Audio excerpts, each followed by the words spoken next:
do Sandro, eu acho que não você fala mais nada. Vamos fazer uma tentativa de continuar, né? Porque eu fiz uma verdadeira meditação agora com ele.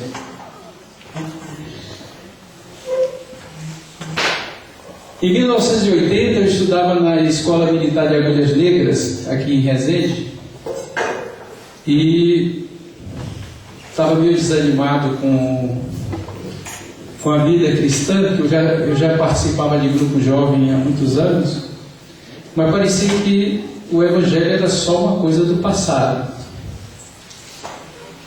E um professor meu, um capitão do exército, disse assim: você sabe que os santos agora são produzidos em série, que nem nas fábricas, né? E eu disse, esse aqui é um sonhador mesmo, porque o que eu vejo é que o pessoal fala muita coisa bonita. Está muito alto o áudio, João? O pessoal fala muita coisa bonita, mas depois não põe em prática. Aí ele disse, mas a gente faz a experiência de pegar só uma frase por vez. E aí coloca em prática. E aí na escola militar a gente acordava às 5h30 da manhã para se encontrar antes do trabalho da escola, para ver uma frase do Evangelho para colocar em prática naquele dia. E eu fiquei todo animado porque eu vi que era possível fazer um pouquinho por vez. E de dia em dia, são 365 no ano, dá para viver um bocado o Evangelho.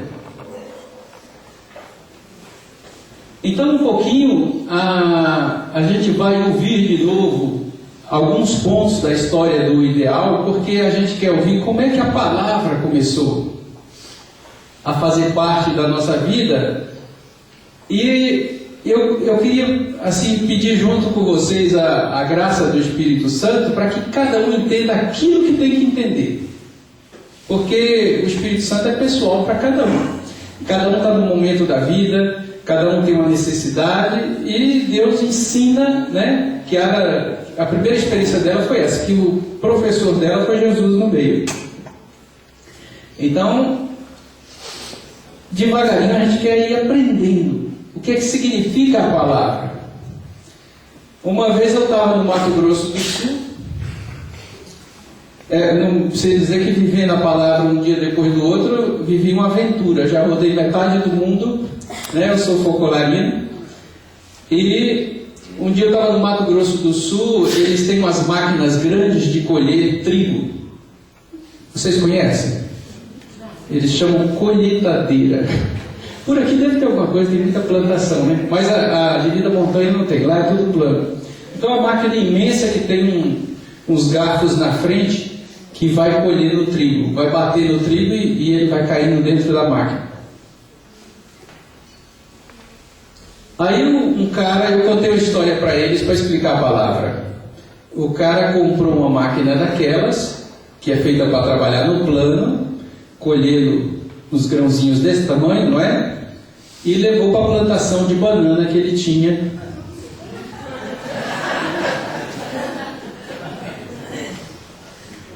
Todo mundo riu lá, porque lá eles conhecem as máquinas, eu estou vendo que vocês também conhecem. A máquina enterrou e ele xingou muito o fabricante. Como é que o cara faz uma máquina dessa que não sabe colher banana? Não é?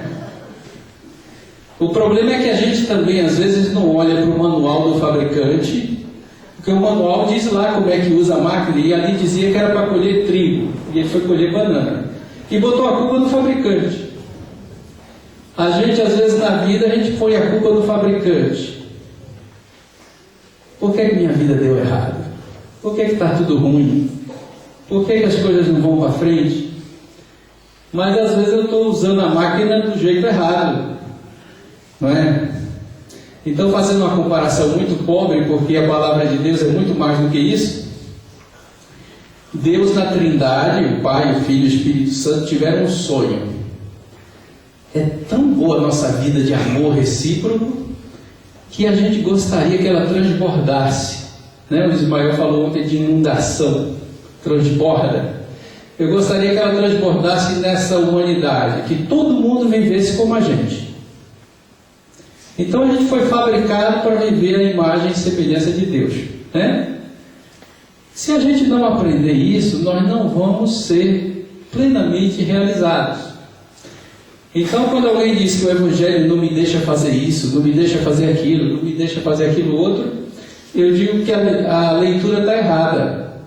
O Evangelho, ele me dá a dica como é que eu posso ser feliz.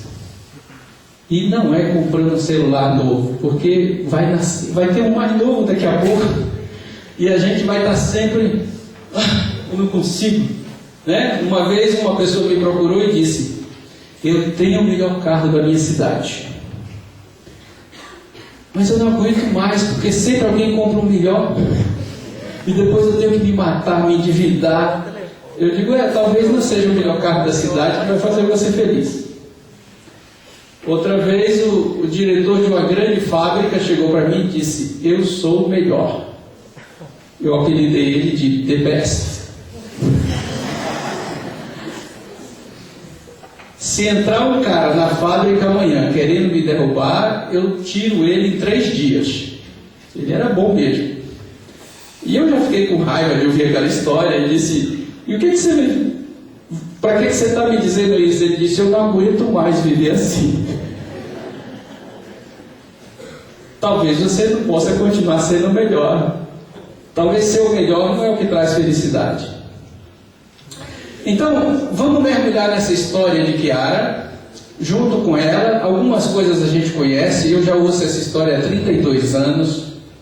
E eu sempre descubro uma coisa nova, porque é uma história de Deus. Né? Os méritos não são de Kiara, não são nossos. É sempre de Deus. Às vezes alguém ouve falar do movimento. Alguém chegou para Kiara e disse: Kiara, tem um outro movimento na nossa cidade, está crescendo muito. E a gente esse ano não cresceu muito. E ela disse: mas isso é maravilhoso. É Deus que está crescendo, não é? A pergunta é se nós estamos vivendo como a gente deve viver. Estamos vivendo a palavra? Isso a gente tem que fazer.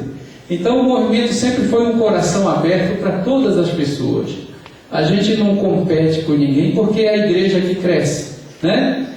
Essa alegria. Então vamos conhecer a nossa história para saber quem somos nós cada vez mais e viver assim. Então vou começar com a vida da palavra dos primeiros tempos e chegar hoje, tá bom? Daqui a pouco vocês vão participar, preparem-se. Como sabemos, o movimento nasceu durante a Segunda Guerra Mundial. Deixo que Kiara mesma nos conte um episódio fundamental.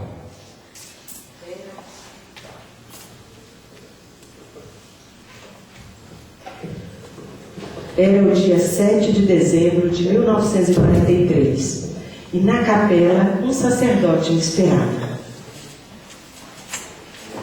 No momento da comunhão, pronunciei o meu sim a Deus, para sempre. Imaginem uma jovem apaixonada, invadida por aquele amor que é o primeiro, o mais puro, que ainda não foi declarado, mas que começa a arder no peito. Percorri o caminho de volta para minha casa correndo. Comprei 3 cravos vermelhos para o crucifixo que tinha no meu quarto. Eu me casava, eu desposava Deus. Esta foi a rocha sobre a qual tudo começou. Naquele dia Kiara não tinha nenhuma intenção de fundar alguma coisa. Simplesmente desposava Deus. Isso era tudo para ela. Somente mais tarde se atribuiu àquela data o início simbólico do movimento dos focolares. A gente fala sempre de focolar, esse é o primeiro focolar, é bonito, não é? Era durante a guerra, gente. O primeiro focolare, nome em italiano, significa lareira, o local onde as pessoas se reúnem para conversar no frio. Ele nasceu quase por acaso. As famílias, tanto de Kiara como de suas companheiras, saíram da cidade para fugir da guerra. Mas elas ficaram para não abandonar as pessoas